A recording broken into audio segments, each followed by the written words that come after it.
Could a single Supreme Court case change how schools treat students with disabilities? The 2025 case, A.J.T versus Osseo Area Schools, addresses this issue. It questions whether students with disabilities must meet a stricter burden of proof for discrimination claims. Lower courts had applied a much tougher standard. They required plaintiffs to prove bad faith or gross misjudgment by the school, a bar far higher than what is typically used in other disability discrimination cases. That's a major departure from the usual standard. In most ADA or Rehabilitation Act cases, all that's needed for compensatory damages is proof of deliberate indifference, not bad faith. So the Supreme Court had to decide, should this elevated standard really apply in the educational setting? Let's take a closer look at the facts of this case. It involves a student with a severe form of epilepsy. Her seizures are so frequent in mornings that she can only attend school between noon and 6 o'clock. Earlier in her schooling, this was accommodated through evening instruction. But when her family moved, the new district refused to continue that accommodation. Her Individualized Education Plan, or IEP, discontinued evening classes.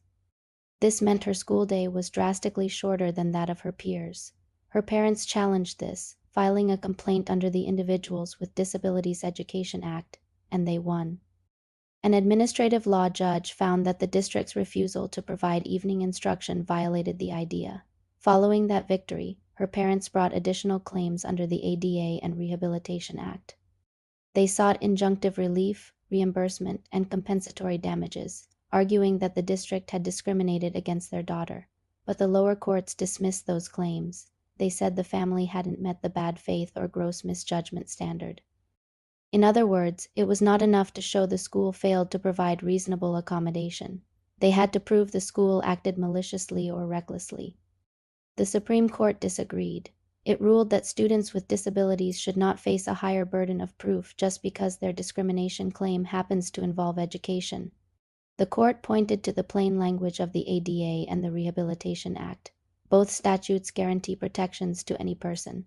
There's no exception carved out for school children. So where did the stricter standard even come from? It originated in a decades-old Eighth Circuit case, Monahan versus Nebraska, which tried to harmonize the IDEA with the Rehab Act by creating a two-tiered standard. It closes the gap between educational and non-educational contexts when it comes to proving discrimination. During the case, the school district tried shifting its argument. First, they defended the old Monahan approach. Then they argued that all ADA and Rehab Act claims, educational or not, should require bad faith, but the court wasn't having it. It limited its ruling to the narrow question before it, avoiding any sweeping new rules that hadn't been properly briefed. So what is the standard now? To get injunctive relief, you don't need to show intent, just a denial of meaningful access due to disability.